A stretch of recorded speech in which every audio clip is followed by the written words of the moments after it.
And we are live. Welcome to this week's edition of the Bullpen Cart presented by ThunderblogSports.com. I, of course, am the G-Man, Jordy Cannell, and with me is my man all the way up from Boston, Massachusetts, Greg the Prophet Piatelli. How you doing, my man? Wow, that was an electric intro. Hey, man, it's the weekend. You gotta stave off the Sunday scaries somehow. I mean, I'm just honored to be, after listening to the first two college football pods that you and Matty D did, honored to be invited back. Pumped. Obviously, our boys in Boston are doing pretty well, and things are getting a little tight there for the Yankees, so I'm loving it. Yeah, we talked about this 2 weeks ago, and it has not changed. It's crazy, Greg. The MLB is literally the hot stove, never turns off. It's just fun to watch. That's why baseball, not boring, very dramatic. I'm loving it. I hope the Yankees get caught and don't make the playoffs, but it'd be pretty wild. One can dream. As one does. But we are here to talk about the entirety of the major leagues, not just the New York Yankees. But let's start hot and cold teams. And we'll start in the American League, Greg. I'm going to throw it to you. Who you got for your hot team of the week in the AL? Well, without repeating ourselves, because we talk about the Red Sox every single week and how awesome they are, I'm going to go out and say the Cleveland Indians. Yeah. A team that, when they peak at the right time, things are going to go great for them as they typically do at the end of the season. Possibly the greatest August team ever. At least in the last 2 years. 8-12, or 8-2 in their last 10. A 12-game lead now in their division. Plus 138, which is much higher than where they were earlier in the season, which is only 10 runs differential from the Yankees. So their offense is starting to find it. Big blow with Trevor Bauer going on the DL today, but Cleveland Indians are definitely a team that peaking and playing good baseball when they need to, as you mentioned. So that's my hot team of the week. Jordy, who you got?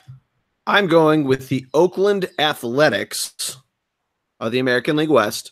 They are now not in first place. They just lost literally within minutes to the Astros. But because they took 2 of 3 in this series, 2 of 3 from the Mariners earlier in the week, they have cemented themselves currently in the second wild card spot behind the Yankees, as you alluded to.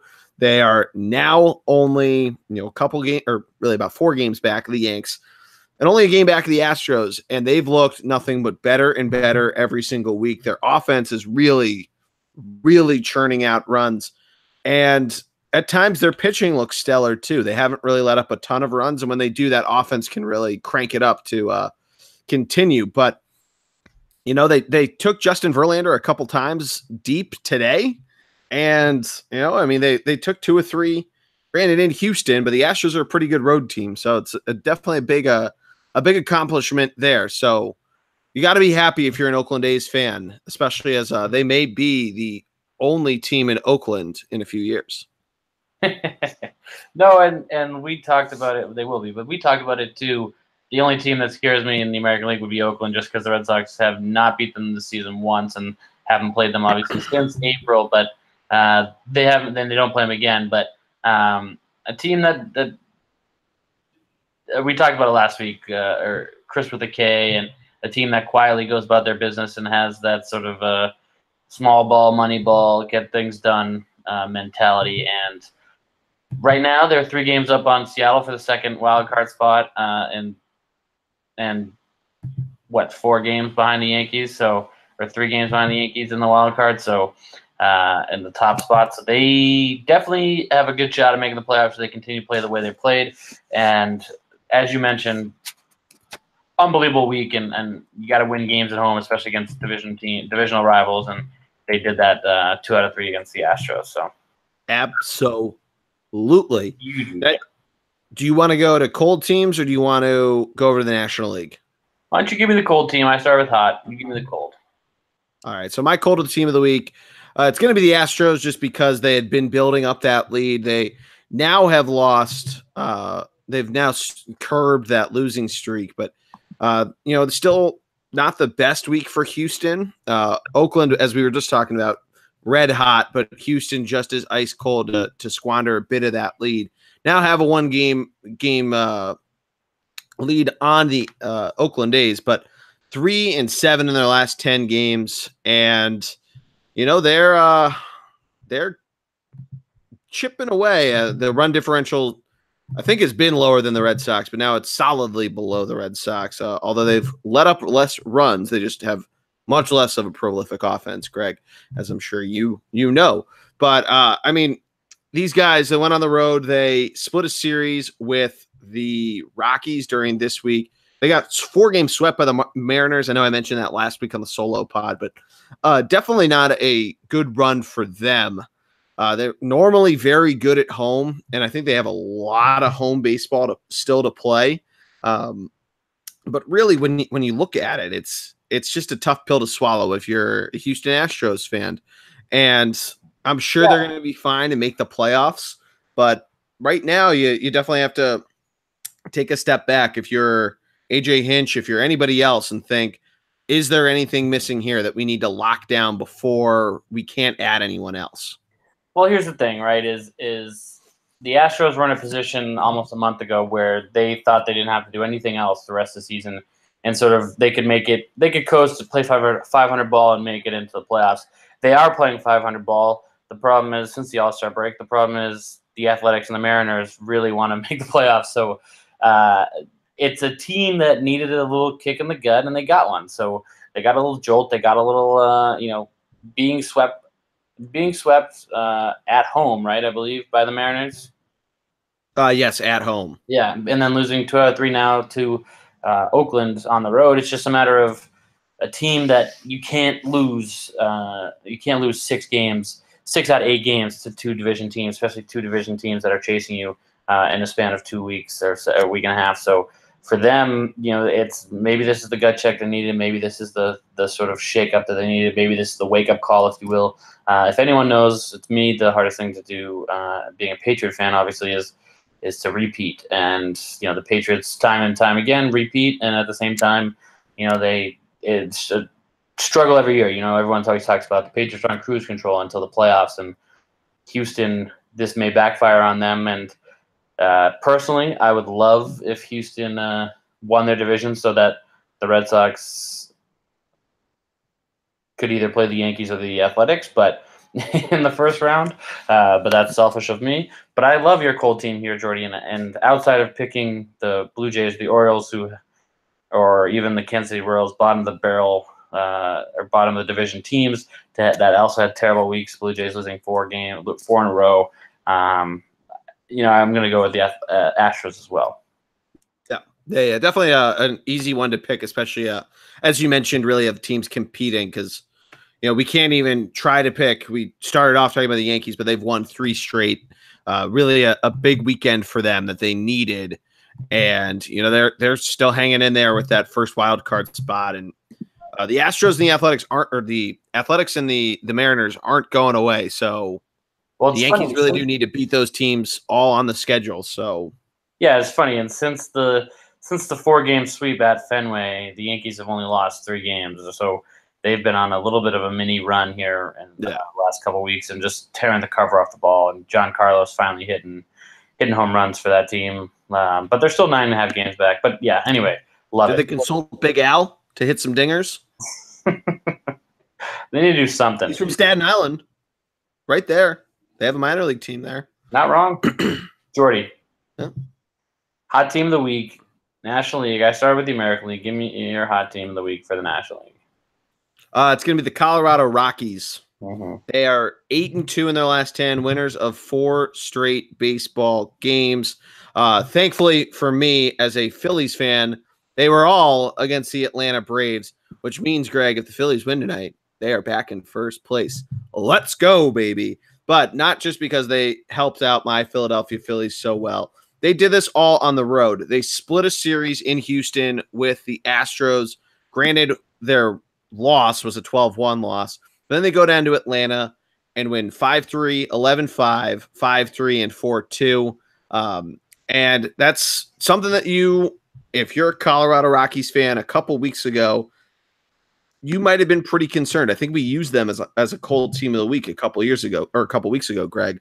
Their run differential still in the negative, which isn't great, but we talk about a lot with their home ballpark. They're going to let up a lot of runs, but they keep pace offensively, and they can do that with a team like Atlanta, who leads the National League in runs scored, and one of the better teams in runs against.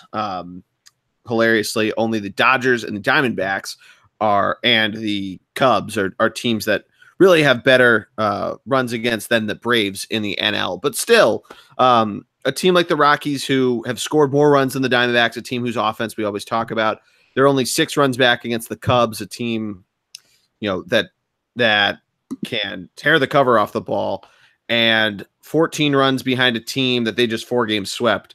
I mean, if their pitching gets it going, their offense can carry them to the stratosphere and beyond. Yeah, and a couple weeks ago we were talking about how the Dodgers and the Diamondbacks really were starting to run away with that division, and the Rockies better look out or else they'd be gone. And they now brought themselves back, not only in their NL West race, but also the wild card race. Right now they have the second wild card spot tied with whatever NL East team is there. But so that's, I mean, good for them. They're playing hot baseball. Jordy, I love it. My hot team of the week is going to be the St. Louis Cardinals, who are only a half a game back out of that second wild card spot. A team that over the last 2 weeks has been playing unreal baseball. Their record, speaks for itself, and they won winners of the last 8 of the last 10, including 2 out of 3 on the Brewers, who is coincidentally the team in front of them in the standings in the NL Central. So the Cubs don't look out here. The Cubs need to stop playing 500 baseball, because the Cardinals and the Brewers are picking things up, and they're certainly on the heels and nipping to get back in this thing. And the Cardinals, the team that quietly always is there, right? They quietly do business and always make it. And they even took 3 out of 4 from your Rockies a couple weeks ago, and took 3 out of 4 from the Nationals, 2 out of 3 from the Brewers. So my hot team of the week would be St. Louis Cardinals. Yeah, no, and absolutely. And just to kind of continue off of yours, they swept the Royals, took 2 or 3 from the Marlins, took 2 or 3 from the Pirates on the road, took 3 or 4 from the Rockies. Right before that, 2 or 3 from the Cubs in St. Louis. So, I mean, these guys are heating up. Matt Carpenter's tearing the cover off the ball. Jose Martinez is getting on base. Miles Mikolas getting a number of wins. He's up to 13 now and an ERA sub 3. So, I mean, these guys are playing great baseball. And like you said, doing it quietly, because the Cubs, their run differential starting to contract a little bit, which is why I paused for a second. I was about to say a team that has this incredible run differential and yada, yada, yada, but it's contracted a little bit, and part of it's this 500 baseball you're talking about. I mean, and the crazy thing about this whole NL wildcard chase is that the Brewers are the first one at 69 and 57. Then it's technically the Phillies at 68 and 55, the Rockies at 68 and 56. Then you have the Cardinals at 68 and 57. So, I mean, this is just all a big jumble mess. The Dodgers are right there. The Pirates still aren't that far out. I mean, they're still hanging in there. And the Nationals even aren't that far out. I mean, they're now back under 500, and we might talk about them in a second. But if they figure something out, which we keep saying, so I mean, how much more can we be saying this? But the National League wild card race is pretty jumbled up. Oh, for sure. And as you mentioned, things aren't going great for the Nationals, and they definitely need to make a move here on the waiver wire. And we can talk about it in a second. But Jordy, give me your cold team. Yeah, it's going to be. I'm going to pick the Dodgers, but I think if you don't pick the Nationals, we'll come back to them as an honorable mention. The Dodgers, though, need to be talked about. They were a team similar to the Cubs and the Astros that seemed like they were starting to figure it all out, especially once we hit the halfway mark of the season. And they're just coming off of taking 2 or 3 from the Mariners in Seattle. But at the same time, they are, really, they've been really cold. They lost 2 or 3 at home to the Giants. They had that big brawl, of course, earlier in the week. Lost 3 or 4 in Colorado last weekend. And all of a sudden, they find themselves 2 games back in the division. Technically, I think it's 2.5 back of the wild card. And, they have the best run differential in the NL. They have the best pitching staff in the NL at 480 in terms of runs against. So, I mean, something is going to click for them. I don't think we should be writing them off even to the slightest degree, but definitely need to worth talking about, because with a Rockies team that surged up and snagged back a piece of first place and a Dodgers team that's ice cold, it's definitely something worth mentioning. Yeah, and do you think that the fact that they have all these, we talk about how it's a good thing that they have all these guys who can play a million different positions, or they have too much talent almost. Do you think that's hurting them to a point, because those guys aren't getting reps? They're not getting everyday starts. They're playing every other day. Do you think that's hurting them, all this quote unquote talent that we've been talking about? Potentially. I mean, I'm pulling up their stats now to see how many would technically qualify for a batting title. And they have a number of guys. I mean, obviously they've had a number of injuries too, but they have 4 hitters that would qualify for the batting title. They have, if you include tiny number. Yeah, very small number. If you include Puig, who's at 94 games, it's just him, Jock Peterson, and Kike Hernandez, who are at a closer number in terms of at bats and all that stuff. They all have plus 300 ABs. Logan Forsythe's up there. Austin Barnes is getting up there. He's a catcher, so he sits a little bit.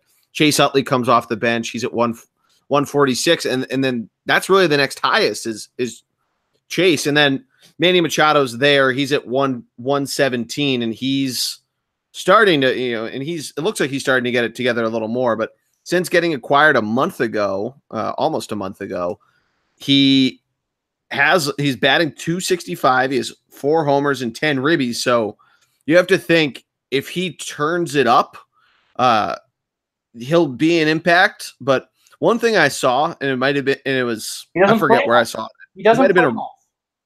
What was that? He doesn't play enough. He doesn't. Well, it might not be that he doesn't play enough, but his career numbers, Greg, I saw this from, I can't remember if it was a Philly writer or not, after the Phillies didn't get him, but his numbers at Camden Yards versus away from Camden Yards, the difference is astounding. He hits like 30 or 40 points better in Baltimore than he does anywhere else in any other major league park. Yeah, that is, I mean, I guess home cooking, but you would hope he'd be able to figure it out the other way as well. Yeah, exactly. So I don't think that's exactly what's wrong with him. I think it's just probably trying to figure out a new team. But that's a good point. I mean, Justin Turner's coming back soon if he isn't back already. I'm going to double check that. But, I think injuries certainly have been a part of it. Yeah, he is back. I should have double checked that. But, I think trying to sift through all the different injuries and everything is certainly something that's tough. Yeah, but like at the same time, you're talking about a team that, we were, I'm not going to say who on this podcast, but someone on this podcast was commending them for how much depth and talent they have. I still do, and it's a fine point to say. It's a fine point to say that they might not be getting enough reps, but I think. I mean, that baseball's, baseball is such a timing sport thing. It's such a rhythm type sport thing. And they're getting the starting pitching because their starting pitching plays on a regular basis. But how is it August and you only have 4 guys who qualify for any type of postseason award because everyone else just hasn't had enough at bats? Like, that's not, at the end of the day, that's not good. I should also point. No, I agree with you. It's not good, but it's also not necessary. I think it's not entirely one 6 year, one half dozen the other is. But like Max Muncy, their best hitter at the All-Star break, turned around and I forgot to include him on that plus 300. So thank you. But he doesn't even play that much. He's like every like he plays 2, sits 2. Like this, it's just wild to me that. Sure. No, it is crazy. And I guess if you want to get teams into a rhythm, get a team into a rhythm, it's something that you could try to do. I don't know how you fix the Dodgers if it's, one way or the other. I should also point out Logan Forsythe got traded for Brian Dozier. So correct me from earlier. But no, to your point, it's something if something isn't clicking and you just keep tinkering with it, you can't necessarily figure out what the control is that in the science experiment to figure out what to keep doing. But I mean, Gabe Kapler did it for a while with the Phillies offense, and it's worked out decently enough for them. So I can't really chop the theory too much. Yeah, but I feel like he gets guys at bats regardless, right? He tries to. I mean, like a guy like Scott Kingery, he likes to use his bench throughout the game. I'll put it that way. He likes to use up his bench if he needs to. Yeah. Anyway, my cold team of the week, Jordy, is, unless you have something else to say, Jordy. No, I don't. Oh, sorry. Don't worry, I'll cut this to make it sound better. Your cold team of the week is. I'm going with the entire National League East, the top 3 teams in the National League. I'm going to go with every single National League East team, including the bottom 2. All 5 teams, I'm putting them all on notice. The Phillies and the Braves, you're out here. The Nationals are essentially handing you this division, and neither team can really grab it by the horns and run away with it. The Nationals are certainly doing their part by playing literally below 500 baseball, 62 and 63. They're 7 games behind, or 7 games out of the lead, and have winners of 3 of their last 7 games. They are literally playing below 500 baseball, and neither the Phillies or the Braves can take over this division because guess what? The Braves are playing 500 baseball, 5 for 5 last 10. The Phillies 4 for 6, and the Braves just got swept in a 4-game series at home. And then you're talking about the Mets, who are the Mets and dismal, but 6-4, not great. And the Marlins 3-7. There's been a fire sale since Jeter took over. So the whole entire division, the first time it's ever been done on this podcast for certain. I'm putting the entire National League East division because, again, Jordy, the top 2 teams, the Phillies and Braves, the Nationals are literally handing this division on a silver platter, and not one of them wants to take it over. Not one of them wants to win. Not one of them wants to distance themselves from the wild card or distance himself from the rest of the division and actually take command and win the division. It's just baffling to me. So, do you want to talk about the Braves? Because we're going to talk about the Phillies in a bit. Just because I agree with you on both accounts that the either team should have taken full advantage. And I'll talk a little Braves because there are some bits and pieces of their team that you have to tip your cap to. But losing 4 straight to the Rockies, and we went over those scores before, especially when they had seemed so red hot, Greg. They 4 games swept the Marlins at the beginning of this week. They had a doubleheader on Monday. Then they killed them on Tuesday, 10-6, and then won 5-2 on Wednesday. Then previously, before that, they took 2 or 3 from the Brewers. So to go ice cold like that in the middle of a homestand when it looks like you're buzzing, I know there's all the different stuff with Acuna getting beamed and whether or not that might have shaken them up, but Acuna still played during this series. It's not like they lost him and he hit 4 straight leadoff home runs. Yeah. Well, that was before the Colorado series. I'm talking about in the series specifically. Right. He still played in it after getting beamed and got removed from the beginning of the game where they had a fight. And then he comes back and goes, not to steal my hot player of the week, but he goes 5 for 15 on the series. He bats .333, gets his batting average up to .290, and only struck out 3 times and still stole 2 bases. I mean, it's not like that. What I'm saying is it's not like that took the wind out of their sails. We lost Acuna and our team just stinks. No, that's not the case at all. Something happened there. I mean, Colorado, we talked about their offense and what they can be doing, but Atlanta, are they showing their youth? Is it a pitching thing? I'm not really entirely sure because a guy like Mike Fulton Wise, who started the season off so hot, has been so cold in the second half of the season. And Nick Markakis, you say the same thing, but here's what it is, Jordy. Here's what it is. Yeah. Let's look at their last month, for example, right? Marlins, terrible team. They won that series. Mets, terrible team. They won that series. Nationals, playing below 500 baseballs. They split with them. Braves, or Brewers, decent team, potential playoff team, but out of it for now. They took 2 out of 3 from them at home. Fine. Marlins, terrible team. They won 4 in a row. Rockies, a team that a buzzsaw right now, super hot team. Same record as the Brewers, and they got swept 4 in a row. This month of April or August has been, you could argue, very easy for them. Sure. Going back, they played the Dodgers. They lost 3 out of 4 of the Dodgers. So this whole month of August, every team I just listed they played. You played the Marlins 3 times. You played the Mets twice. And there's a reason why they had a good month of August, because all those teams are trash. And guess who they're playing next? Pittsburgh Pirates, trash. Miami Marlins, trash.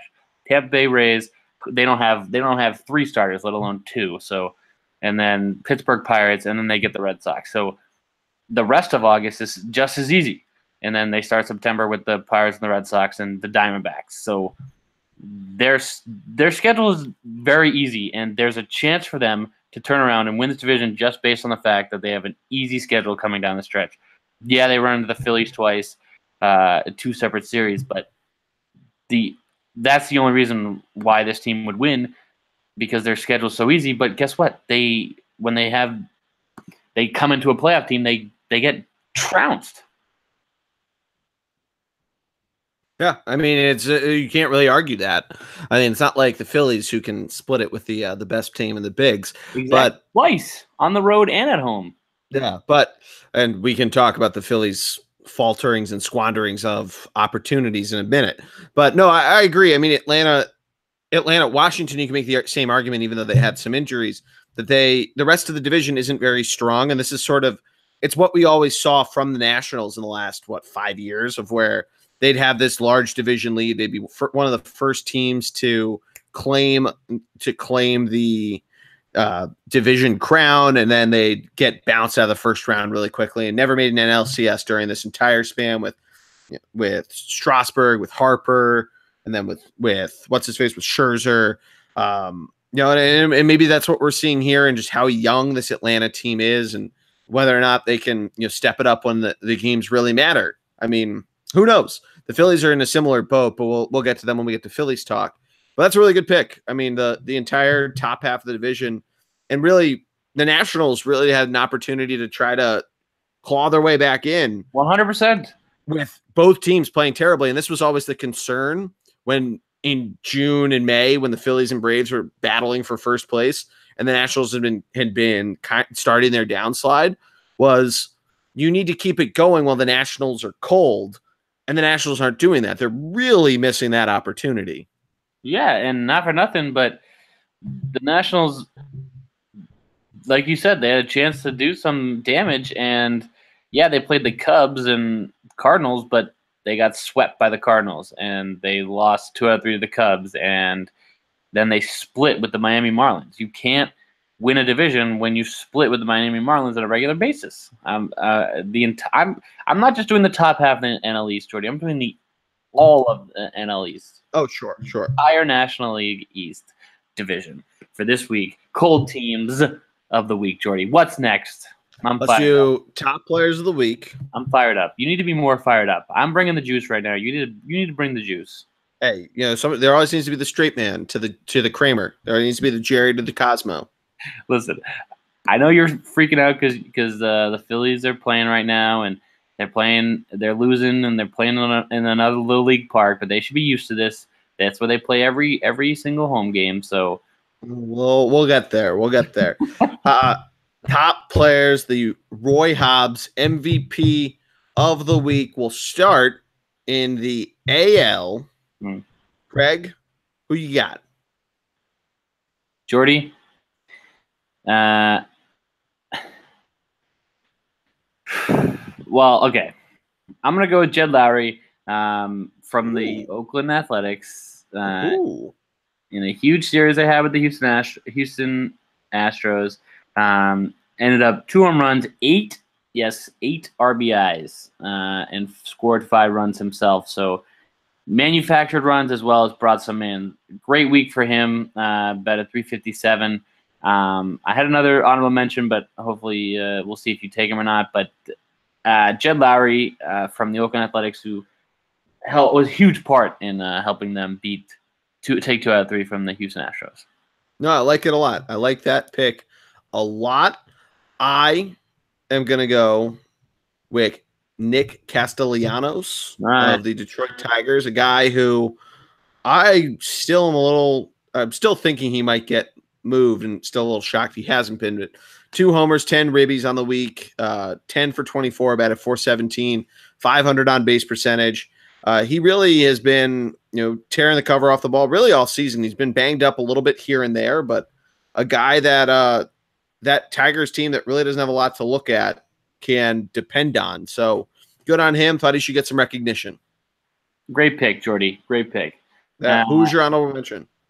Well, Miguel Andujar from the New York Yankees. Simply because, I don't have to be a homer when the Yankees are so terrible as they are now. Even though they're not terrible, just the Red Sox are playing unbelievable. But 10 RBIs in the last 7 days. So 3 home runs, 6 scored runs himself. So same thing with Jed Lowry. I'm big on scoring runs as well as RBI, the whole thing. So huge week for him. Jordy, any honorable mentions before we move on here to the National League? The other one I wanted to mention, just because he had a good week batting, although not a ton of run production, was Whit Merrifield, but that sort of what did it for me was that he didn't score or drive in a lot of runs, three on each there. And also he's a big stolen base guy, and he went 1 for 2 in stolen bases, so a little shaky for me and why I didn't pick him. Come on. Jordy, since you already gave us a little preview of your National League Player of the Week, why don't you go ahead and make it official? Yeah, it's Ronald Acuna Jr. He had himself a big week. We mentioned it. He had 4 straight games, the youngest player to do that with a home run, and then he topped it off by hitting 2 more on Tuesday. So 5 straight games of the homer, 6 homers in 5 days. He was then beamed in the hand on like the second pitch of the game on Wednesday, and there was a big brawl and all that stuff. And then I mentioned he comes back, plays the entire series against the Colorado Rockies, and goes through 5 for 15, brings his batting average up from 288 to 290. He had a couple walks in there. I mean, the guy, he's a young stud. He's going to be a guy that's going to be garnering MVP votes in the National League for years to come, and definitely somebody I worry about as a Phillies fan. Yeah, I love it. Great pick. Hard to pick against him. I mean, what can be said that hasn't been said before? That you just said. And really, the youth movement in baseball, he's just another one of those guys. I'm gonna go with Paul Goldschmidt. Last seven days, hitting 538, Jordy, 10 RBIs, 7 runs himself scored, and 4 home runs and a stolen base. Just absolutely mashing the ball. Murder. 1.69 OPS. Last 7 games for the Arizona team that he always seems to show up, in an Arizona team that is now leading the NL West, and he always seems to show up come April, September. So Paul Goldschmidt, he's won an MVP, correct or no? I don't know if he has. Well, he's like one of those guys who's always gotten close. I don't think he's won though. I feel like he's in the conversation every single year, and And certainly a team. He's a consummate Silver Slugger nominee, though. Right. And Gold Glove winner. I'm looking at this now. He has 2 Gold Gloves. Yeah. No, and he's one of those guys who deserves more recognition than he gets, but had an unbelievable week here. And for an Arizona team, like I mentioned, that is holding off the Rockies by the skin of their teeth right now, and obviously holding off the Dodgers too. So that's my hot player of the week, hitter of the week. I love it. And before we move on, I wanted to ask you, because I've asked people this before. Do you ever find it interesting that we value the RBI more than the runs scored? Whereas in other sports like soccer or hockey, it's goals, you actually scoring versus the assist, the person who help you score, versus the RBI, you could argue, is an assist, and the run scored is the goal itself. So here's my counter argument. In hockey and soccer and hockey and soccer, you still have to make a play to score, right? You still have to shoot the puck, or you still have to shoot the ball. Like, you still have to do something with it to score. Sure. Especially in hockey, like, I could be the last person to touch a puck. You could skate around 5 guys and score a goal, and I get an assist. Sure. Whereas in baseball, it's very much, if you're on second base, you are literally not going anywhere unless you steal third and steal home. You literally are not moving off second base unless someone knocks you. Or if there's a wild pitch. Right. But the point is that you are not doing – it's someone else that, like, a wild pitch is a pitcher's fault. Or so the run scored is what you're telling me is how many times do you get to be the ball? Exactly. No. So, like, again, you could stand on second for, how often does it happen in the Phillies? You got guys stand on second with 0 outs, and he doesn't do it. He goes nowhere for the rest of the inning because no one gets a hit or anything happens. So, baseball is so much more the guy at the plate.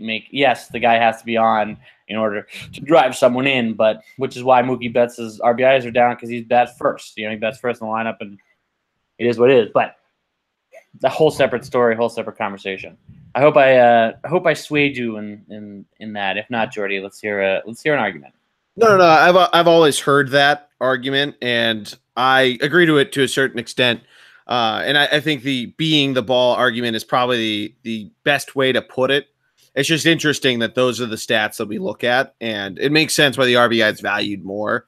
I've just always thought, if you think of it just on the basic concept of who's scoring and who's doing the assisting there. Oh, yeah. I mean, let's. I mean, how often does someone steal home? How often does someone? I mean, think about it. If you get on, let's say you get a single, you steal second, you steal third, and then you steal home. You could argue that is more valuable, sure, than the guy hitting a single and continue hitting singles until people come in, because you're essentially manufacturing your own run. But how often does that happen, if ever? Oh, it's true. It's a good argument, and no, it's just I always think that's interesting. I just wanted to bring up the concept, and I'm glad we had a nice little chat on it. Jordy, pitcher of the week, American League. I'm going to go with starting pitcher from the Cleveland Indians, Carlos Carrasco. Great pick. Thank you, Jordy. So 2 starts, 2 wins, 15 Ks, 0 earned runs with a .5 whip. Unbelievable week for him, as well as on my hot team of the week. So a little trend there. And I mean, I couldn't have planned it better myself if I tried. No, I like it a lot. I'm going to go with one of my personal favorite players, Cole Hamels. Oh, no, shit. He's in the National League now. God damn it with this double listing of teams. I am going to go, though, with Alex Cobb of the Baltimore Orioles. Another guy that he's had the highest highs and the lowest lows this season. But this week, higher highs. pitch has of 8 and 0.69. It's more Orioles who are not good. But a guy, again, when he's on, he could be a guy that you might want to bring in if you're a playoff contending team, and really you can get him for nothing, especially where where the pitching market is currently. You could probably get him for not a lot, or if not nothing, and either use him as a fifth starter or a long-term relief guy in the playoffs. So he might be building up his trade value with about 12 days to go on the trade deadline or waiver trade deadline. I was going to say waiver trade. Great pick, Jordy. Great pick. Yeah. I have a great bullpen guy, so I hope you're ready to bring it. You want to do bullpen American League? Sure. Do you want to go first? You can go first because I know that this is one close to your heart, so I want you to pick. Let's see if you can snuff out my bullpen guy, since you're such a great potter with the bullpen. Is it Ryan Brazier of your Boston Red Sox? No. Oh. I don't know. Who you got? Blake Trinan of the Oakland Athletics. Oh. 3 saves, 1 win, 10 Ks in the last 7 games, and 0 ERA. I like it. 4 innings pitched, 1 win, 3 saves, 10 strikeouts. Can we also talk about Fernando Rodney and how good he's been for the Oakland Athletics since coming over there? Oh, yeah, for sure. I mean, he had another great week, picked up a win, and had 2 holes for them, and a guy who used to be a closer and now switched to a setup guy and is doing his job pretty well. Yeah. No. I wanted to throw that out there just to further cement your chest pounding of the Oakland Athletics since you're picking so many of their players. Yeah, I picked the Cleveland Indians. Oh, you know what? you pick. It's 2 now. That's 2 players. Sometimes, most of the time, it's a Red Sox player. So I wanted to pat me on the back. Thank you, Jordan. Yeah, pat you on the back for picking. Giving love to another team. Jed Lowry used to be on the Red Sox, so we'll call it 1.5. Yeah. Jordy, National League Pitcher of the Week. Who you got? Well, you didn't let me pick what's it called? Oh, bullpen guy. I thought Fernando Rodney was your bullpen. Oh, you're right. Yeah, he can be my American League guy. I did want to give a shout out to Ken Giles, the guy who got traded from the Houston Astros for telling AJ Hill fuck off. Traded to the backup and had a week.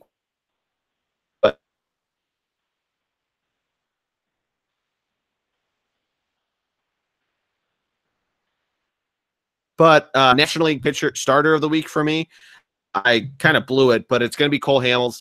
I do want to point out Mike Fulton-Wise struggled mainly because he just had a couple issues finding the plate. But Cole Hamels this week, really since coming over to the Cubs, has been awesome.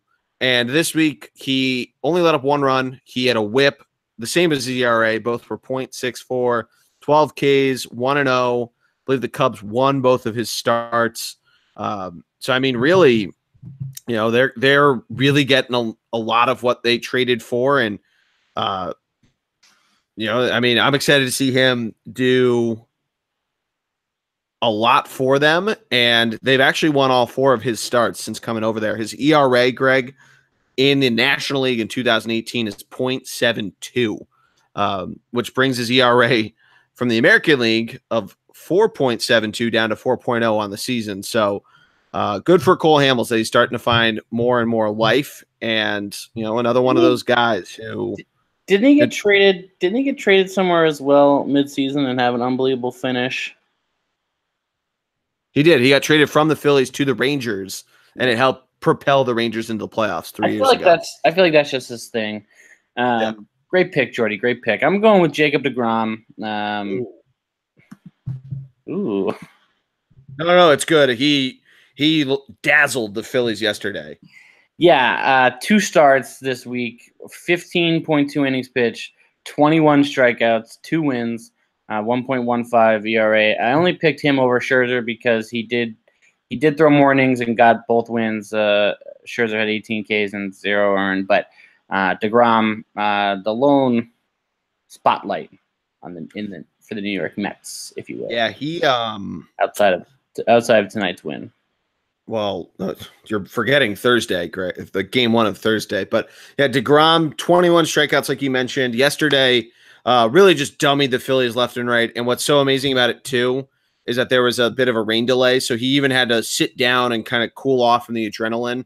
A lot of the times when you see that with starting pitchers, they'll try to come back out and, maybe they'll make it a few more innings, but sometimes that really, puts the kibosh on them trying to go the distance. And he was able to do that. The Phillies were only able to get 3 hits off of him.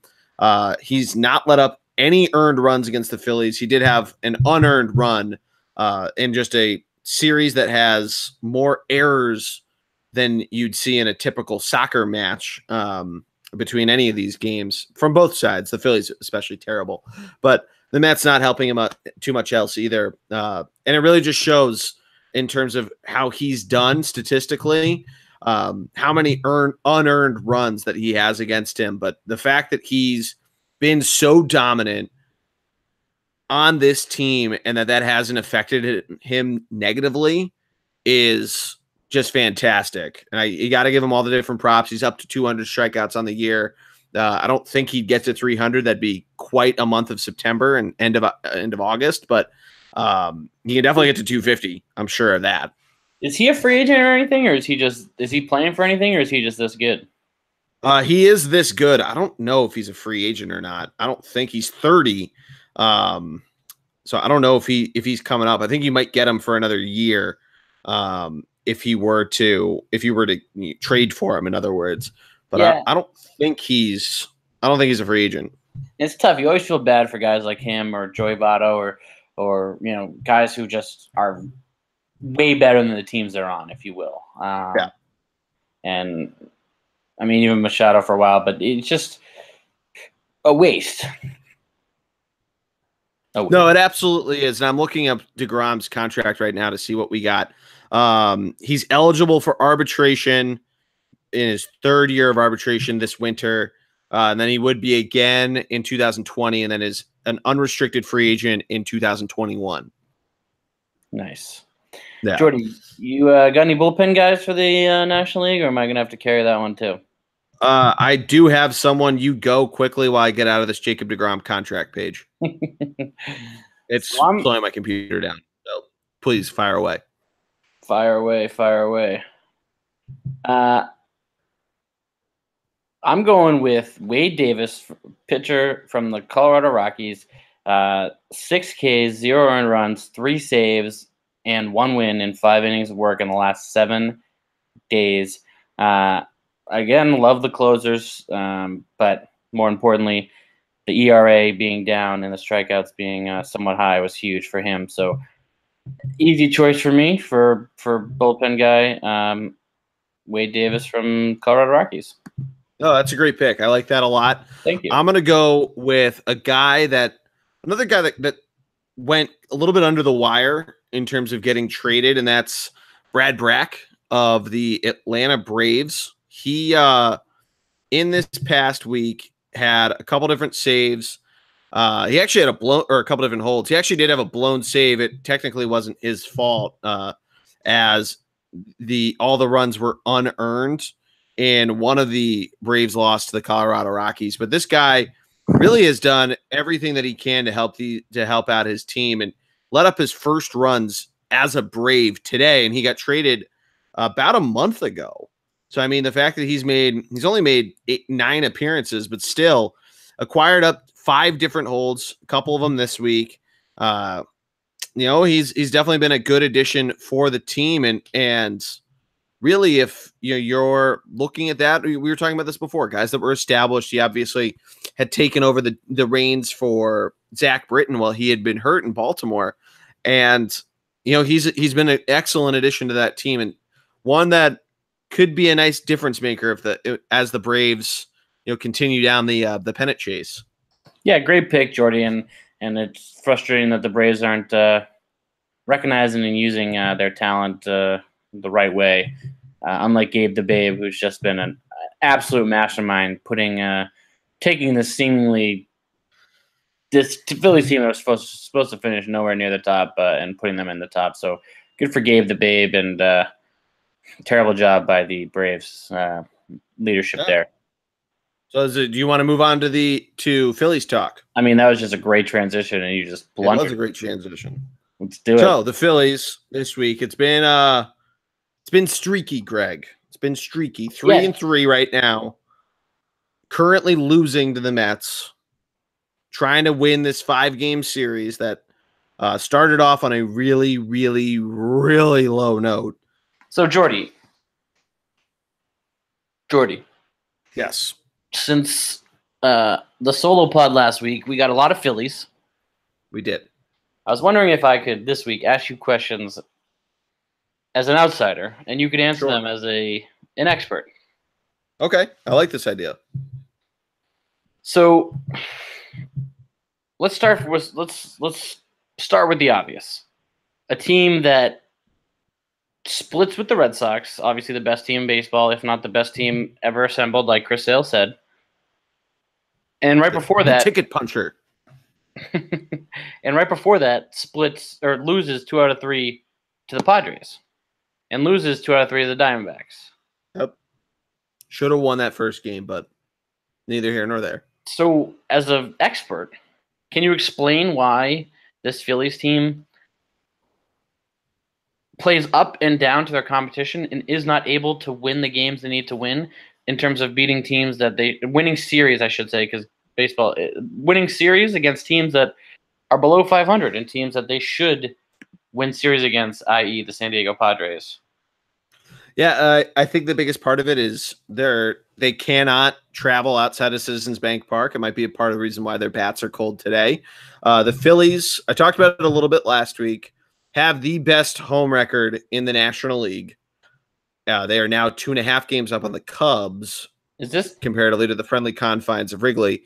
And only 2 teams in the American League have better home records than the Phillies. And those are the New York Yankees and your Boston Red Sox.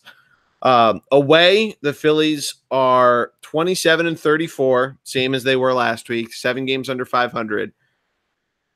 And even if you moved that to 500, Greg, if you made that even sub 500, if you made it 30-31, they would be 3 games up on the Braves. They cannot play away from home for whatever reason. They do not travel well. Their bats go ice cold. It's not their pitching by any stretch of the imagination. I saw a stat, I think it was on Thursday night's game, that the Phillies had the 5th best pitching WAR in baseball. I forget who 3 and 4 were. I think the Red Sox were number 1. The Mets were number 2, hilariously, because of how good Jacob deGrom's been. I think Noah Syndergaard helps too. I'd need to see the full math, but their pitching's great. And if you look at some of these away losses, some of them are pretty close. I mean, there's the 9-3 Arrieta loss in San Diego that stands out. But look at this. Vince Velasquez, who's shaky and you might expect to get blown up by an Arizona Diamondbacks team. He does the road and the facing 9 and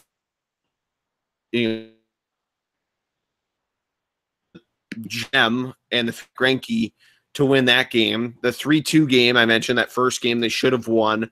They had plenty of opportunities there.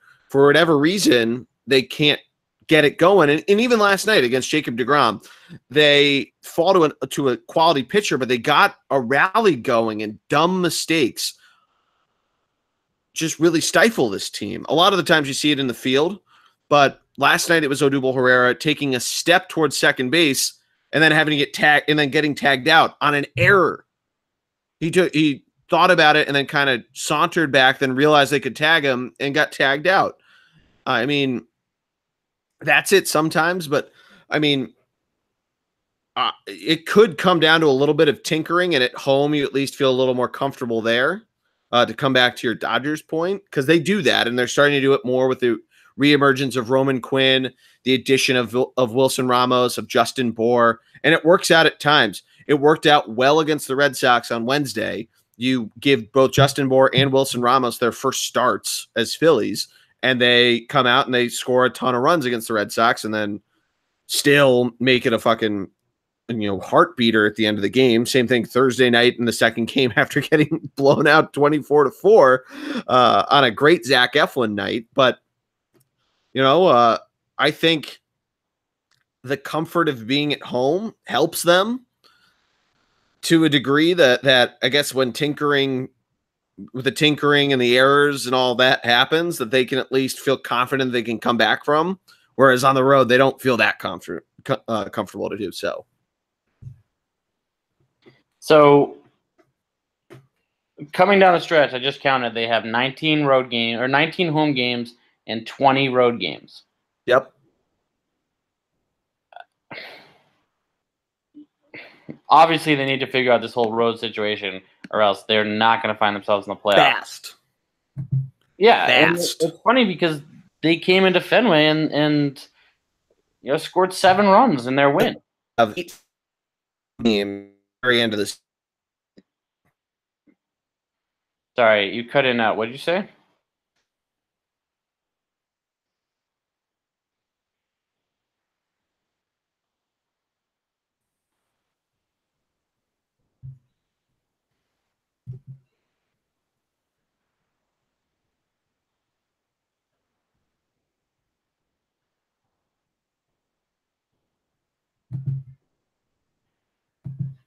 Hello? Hey. All right. Sorry, I missed everything you said after I said 7 runs with the Red Sox. All I said that I couldn't hear anything after I said the 8 straight road games at the end of the season. All right. All I heard after I asked you the question about the Red Sox, I didn't hear anything. So, all right. So where'd you leave so we can pick up right from there? What was the question on the Red Sox? I said they scored 7 runs at Fenway, so they against arguably the best team in baseball. So did you ask that after I said the 8 straight games at the end of the season? No. So we'll end with 8 straight games. We'll start with 8 straight games. So say it again, and we'll jump from there. Okay. All right. I'll try to figure out where to edit from there. Here, wait. Why don't I ask the question again? Yeah, ask the Red Sox question again. So Jordy, was it right after I talked about all the road games? Jordy, I was just counting, and the Phillies have 20 road games and 19 home games left in the season. Yeah. And in order for them to make the playoffs and make a run, they are going to have to obviously win on the road, because they can't go 19-20 and make the playoffs. That's just unrealistic and not going to happen for them. So they got to figure it out. They absolutely do. I mean, and like I said, I don't know if it's figuring something out on some sort of confidence level of when you leave Citizens Bank Park, of how to come out strong. I mean, I guess the one thing that you can at least count your blessings for is that of a lot of those road series, actually everyone but the Rockies as their very last one at the end of September, they're all against divisional opponents. So you've played there at least, or actually they're in Canada next weekend. So only 2 more places that they haven't been to yet this year. So at least you can be confident. Like, they've gone to Washington and scored a ton of runs there. They've played decently well in Atlanta. They've played decently well in New York. Miami's tripped them up, but in Miami, I mean, they've killed them in Philadelphia. But I mean, there's at least that level of confidence there. So they just gotta figure something out. And if it's a confidence thing, I think that can easily be fixed. But their pitching's been so good that their bats need to feel some weight that they need to pick up. Yeah, no, I love that point. It's one of those things where they talk about their end of September schedule here. Oh yeah. I mean, they go on the road to Atlanta, to Colorado, both teams that are going to be in the playoff hunt potentially. and then obviously finish at home versus the Braves. But I mean, like you mentioned, you're playing the Marlins, the Mets, the Nationals, the Marlins, the Mets, the Braves, then the Rockies, then the Braves. So literally, they're finishing their season with divisional opponents only, and that is going to help them, as you mentioned, because what's their record versus the division this year? Do you know off the top of your head? I don't. I can pull it up as you finish your point. Yeah, no. So the point is that like the whole they've already played their thing. Definitely could work to their advantage, and Washington being so close, and the Mets being so close, and I mean Atlanta is obviously a flight, and Miami's obviously a flight. But if they're a team that has proven they can win in those places, as you mentioned, then their confidence should be right there, and their confidence should be fine. My only fear is that they're going to start being a little nervous here because they don't have the experience, and they're going to start gripping the bats a little tight. But if Gabe the Babe can keep things fun and loose for them, and Arrieta can really be a leader and show them how to relax and have some fun, then maybe they win more than they lose on the road here. No, for sure. And to give you an idea, the Phillies are 24-23 against the East. They've played, Greg, 12 less games against Eastern Division opponents than the Braves have. Yeah. They've also played 6 more against the Central, where they're 18-12. The Braves are 12-10. They've played, seems like a good amount more against the West. They played a lot more interleague games, so the Braves have a lot of interleague left. Interestingly enough, the Phillies have played, it seems like, the most games against right-handed starters and the least against lefties, but they actually do pretty well against lefties. They're 15-13. Both the Braves and the Nationals are sub 500 against left-handed pitchers. And you know what the Phillies don't have on their starting staff, Greg? Lefty starters. Well, they technically have Ranger Suarez, but he comes up and down, so. But still, I think, no, it's a really good point. I mean, the fact that they and the Nationals have are 26-26, that they have so many Eastern teams that they have to play, I think might come to their advantage down the stretch. But they definitely need to figure this road thing out, because it's gonna bite them in the ass if they don't. Yeah. And for example, Jordy, the Red Sox only have one series left with the Rays, and that's in August. So they're done. They will be done playing the Rays in August. They will not play the Rays again. They have one 3-game set with Toronto in September, and one 3-game set with Baltimore, and then 2 series versus the Yankees. So they are essentially done with their interdivision play, and the Phillies, to their advantage, almost have so many games against their division that it like you said, they need to take advantage of and use it. So with that said, Jordy, keeping this whole question and answer thing going, looking at this, we did this last year. We did what's their number, what's their thing coming down the stretch. If you remember, we had this. Give me a prediction here. Will they? Won't they? Let's just end out August. Do they end August in first place? I think so. They granted 6 of their last 10 games in August are going to be on the road. Technically, if you count tonight, it's on the road too. I think they do well against the Washington Nationals. Isn't this game tonight technically a home game? Technically, it's a home game, but it's because I don't think they count neutral sites games. But so for those who don't know, the Phillies are currently playing in a Little League or a minor league baseball park in conjunction with the Little League World Series, and also sort of starting the whole like nickname jersey night thing or whatever. So the Players Weekend, which I think is next weekend. Sorry, continue. No, so they go to Washington, then they go to Toronto, then they host Washington. But I mean, you've Vince Velasquez facing Tanner Roark, and Tanner Roark hasn't been out. He's been good. He hasn't been outstanding. He's 8-12. Then you face Strasburg, who's been injury prone. The Phillies do decent against him. Then you got Nola versus Scherzer on Thursday. Yeah. What a game. Which that's going to be a fun one. Yeah, that's going to be a fun one to watch. Low scoring, though. So, I mean, you can take advantage there. And if Velasquez and Eflin have pitched like they have recently in late July and in August, you're going to get a good starting from both of them. So you just got to – this has been the key for them in pretty much every game is get on base early and just string something together.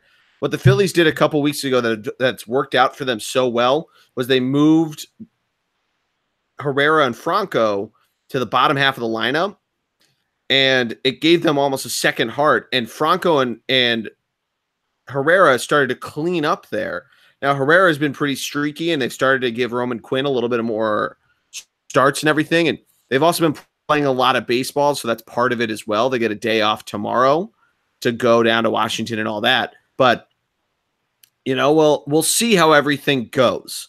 Then you get Arrieta, Pivetta, and Velasquez up in Canada against a Toronto team that really doesn't seem like they care that much anymore. Listen, Jordy, how much have I said playing in Toronto is the worst? I've said it time and time again on this podcast. True. That's really true. So we'll see. It's only the worst because you got the turf field, the ball bounces all over the place. The Red Sox and Yankees, for whatever reason, this year being aside, they cannot win games in Toronto. And the Phillies historically are terrible interleague baseball team. So they're 11-6 this year. It's like their franchise best interleague series. Yeah, well, that's because Gabe the Babe is the best outside Alex Cora, the best. So anyway, but Toronto is very easy, very, as you mentioned, they're not a team that's really in it or interested anymore. Tell me what you think about Kevin Pillar. I think I hate him as much as the former Philly right fielder who doesn't wear gloves and has his socks above his knees. Who, the guy on the Blue Jays? Kevin Pillar reminds me of a former Philly. Yes, Kevin Pillar on the Blue Jays reminds me of the former Philly, now on the San Francisco Giants. He's got the one bat and gloves, wears the socks above his knees. He's a clown. You love him. Oh, Hunter Pence? Kevin Pillar reminds you of Hunter Pence? Is that what you're trying to tell me? Yes. Oh. I refuse. I've never really watched Kevin Pillar that much, so I can't comment. But I refuse. Why don't you like Hunter Pence? I refuse to say the former Philly. Does he eat spaghetti with a spoon? I refuse to say his name. He's a clown. Because he was on Fuller House? Because he's a clown. He looks like a clown. He is a clown. Everything about him. His favorite movie is Godfather 3. We need some answers here, Greg. He's a clown. He's always been a clown. He looks like a clown. Anyway, Jordy, last question about the Phillies here. Plain and simple. Okay. Break it down for me. Have I or have I not been correct about the Little League Baseball park that they play in Philly, which is the reason why they've been winning games at home?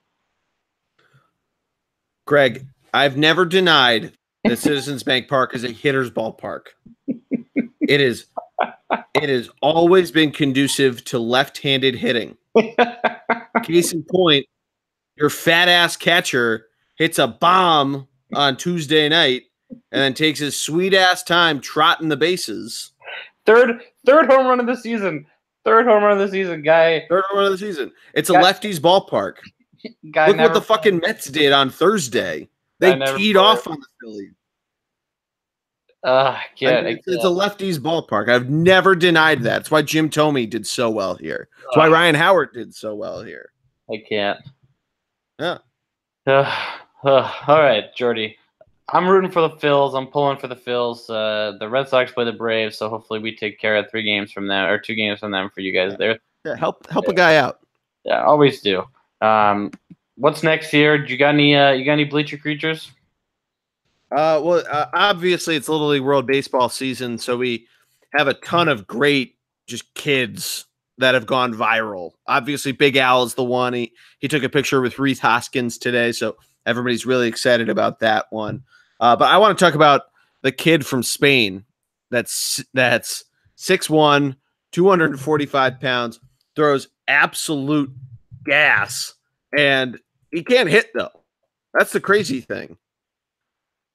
Yesterday against Canada, he comes up to the plate. He's their 4-hitter, of course, because he looks like he should be the left fielder for the Cubs or somebody or any team. I just said the Cubs because they were wearing bluish jerseys. But I mean, he gets thrown 3 curveballs and looks dummied against all of them.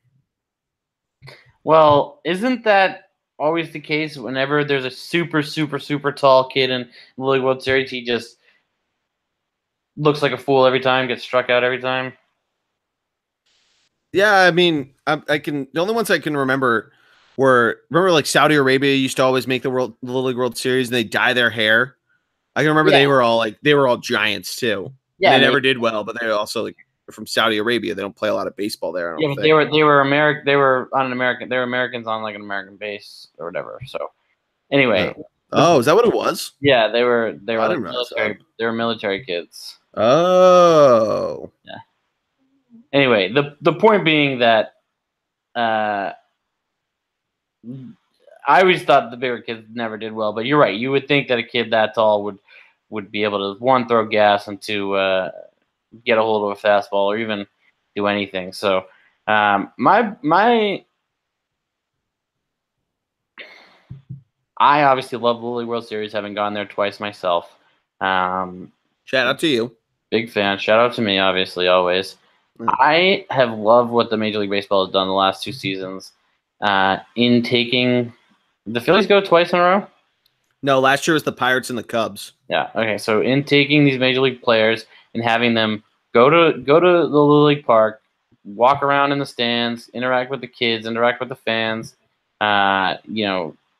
really, and the minor league park aside, it's kind of cool. They only invite the teams in the Little League World Series and their families to watch the Major League Baseball game at the minor league park, which is kind of cool. But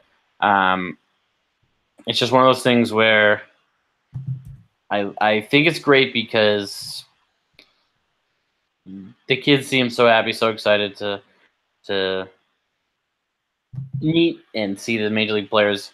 And especially the Mexican kids and even the Asian kids and everyone, they get to meet people in America. They get to see people of their own nationality and that aren't their parents. So it's a good little break for them and a good chance for them to see. And the players love it too. Oh yeah, for sure. Like Carlos Santana went up to a bunch of kids from his home country and was loving it. Like the entire team jumped in and he looked like a proud parent. It was so cool to see that. I love it. Any stadium snacks? Yeah, I'm pulling up a couple now. I do want to follow up. I did go on the Full Belly Laughs podcast last week. That won't be up until September because he has a few different podcasts he has to drop that were a little more time sensitive. So I did promise everybody I'd let you know when that comes out. So when it does, when it actually comes out, I'll share a link to it. But wanted to give you guys an idea on that. It was a ton of fun. We definitely had a lot of laughs there, and it was definitely a cool conversation to have. What's it called? Full Belly Laughs. It's a Philadelphia podcast that talks about food. I love it. That's awesome. That sounds awesome. Did you guys talk about? Did they rip you for like in cheesesteak no cheese? Oh, we didn't get that far. I didn't tell him my food preferences. I didn't get that far. I defended hot dogs on it to give everybody an idea. Oh, love hot dogs. You'll make my roommate so happy. Yeah. I can't wait to listen to it. But Greg, I got to tell you about this sandwich. Actually, just as a quick aside, my roommate / my girlfriend goes, Greg may not be able to listen to you on this podcast, the Full Belly Laughs, without just drowning in his own saliva because how much you love hearing me talk about food. Having said that, if anyone hasn't heard at this point, you definitely haven't. If anyone hasn't heard Jordy describe food with his voice, that's so perfect for you're about to hear it. I got a really good one, Greg, that I might need to fly down to Dallas to get. And of course, only in the place where they have the Texas State Fair would this sandwich come out at their ballpark. The Texas Rangers, Greg, serve a sandwich called the Triple B. I'm gonna give you some guesses of what the 3 B's stand for. All right. First guess is barbecue. There's technically 4. So yes, barbecue sauce is 1. Okay. Second guess, I'm gonna go with bacon. Yep. Third guess, let's see, burger, beef. No. Okay, so bacon, barbecue, bratwurst, barbecue sauce. Barbecue is very broad, so I'm going to give you that hint. Okay. Barbecue ribs. All right, I'm just going to tell you because we're going to be here all day. It's not the McRib. Don't worry. Although I'd love a McRib, but it's called the bacon, brisket, and bologna. I love brisket. It's topped with barbecue sauce. Mm. Hey, Greg, you know the chicken sandwich at KFC that has is it KFC or Wendy's that has the chicken breasts with the bacon in the middle? It's kind of like that. Yeah. It looks like a Hawaiian bun. It's got crispy bacon strips. Now remember, this is all topped in barbecue sauce. So I think it's between every single layer. Bacon strips, slice of bologna, big thick slice, almost looks like a piece of Canadian bacon. Some brisket. Can't tell if there's cheese on there or not. Probably not, because that might be gross with the bologna. Or maybe not. But then some more barbecue sauce, then another slice of bologna, and then the bottom of the bun. That sounds unbelievable, especially because I haven't eaten dinner yet. I love brisket. We might have to fly down. Go boost some Dallas Cowboys fans. I was gonna say, when is the Red Sox don't go to Texas and the Phillies don't go to Texas anytime soon? So no, we. I did want to ask you this. Speaking of stadiums of bleacher creatures, I'm looking at all of Texas right now, trying to figure out the Astros, maybe the playoffs. If the Red Sox. Oh right, no, the Red Sox play the Astros at home. Sorry. So the other day, I'm driving around Philly, me and third and girl, and we see a guy that had a camo Eagles decal on his car, and then on the other side of it says, "Hell yeah, I'm an Eagles fan." Now, my question to Emily, she's like, "Oh, that's a cool sticker." I said, "Well, why would you have that in Philly? If you're trying to camouflage that you're an Eagles fan, and then you so proudly declare it, why wouldn't you just have why wouldn't you camouflage your fandom like in Dallas?" So is it like a transparent Eagles, or is it just like a camo, like digital, like it looks like one of those digi camo, like imagine the Patriots logo, the red, white, and blue, and all that. But instead of it red, white, and blue, it's camouflage. But still, like you can see the Patriot, Pat the Patriot, you can see his face and all that. But it's just camo. Well, I mean, if we're being honest, camo doesn't really hide things in unless you're in the actual like environment, right? So Greg, you're not getting my dad joke. I got your dad joke. You're right. If you're in Philadelphia, you gotta doesn't work. you gotta wear it proudly. You gotta enjoy the 2 month or the 1 month left you have before the LA Rams go on an absolute destruction of the NFC. But that's for a pod, a different pod for a different day. Yes, we will have the NFL pods probably in a couple weeks. But as we wrap things up, just look quickly ahead to next week. Greg, is there anything during the week you're keeping an eye out on? Any series? Well, sorry, as we live and breathe, the Phillies just the Mets just scored more runs. We don't need to talk about that. Beginning of the week, middle of the week, Houston and Seattle, big series. Damn it! Thought you were going to take the Red Sox hosting the Indians. Well, both teams are. Yeah, I don't want to be too much of a homer. All right, but that's a good one. You can take Red Sox Cleveland. I'll take that in the American League. NL, because I'm going to steal it from you. Dodgers hosting the Cardinals is going to be mine to keep an eye out on. I love it. I mean, Phillies and Nationals. I mean, yeah, that's big. Phillies on the road. Nationals could potentially be out. Huge pitching matchups. It's a huge series. Thursday during the day. It's on ESPN Plus if you want to pay for that. 7 days free. Yeah. We don't have a code, and I'm not going to give a code unless they pay us for one. No free ads. Yeah, no free ads. This weekend. Yeah. What are you looking at for?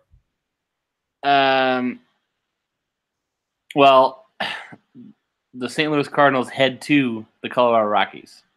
Yeah, that's probably the biggest one out of this entire weekend slate. I'm gonna go Seattle and in Arizona because that's gonna be pretty good. It's a huge series in Houston. Yeah, it's a bizarro World Series. Hey, you never know. It could happen. Yeah, you never know. Jordy, I love it. I love it. But I know I need to go watch the Phillies getting demolished by the Mets. I know you need to eat, and my description of the triple B might have just tipped the scale. So, Greg, I appreciate you coming on. I'm glad we were able to do this Sunday night pod. Everybody keep an eye out. Matty D and I are going to try to record another college football pod this week before I go out to Seattle for my cousin's wedding, which should be a lot of fun. But keep an eye out for that. Follow us on all the social medias, ThunderBLG on Twitter, Thunderbug Sports on Facebook and Instagram, ThunderbugSports.com. Humble brag. Yeah, I'm going to Seattle. Not a big deal. Yeah. I got to take a red eye, though, next Monday. That's going to suck. Hey, Jordy. Hey, Greg. So what was the Instagram again? Thunderblog Sports. And what was the Twitter? ThunderBLG.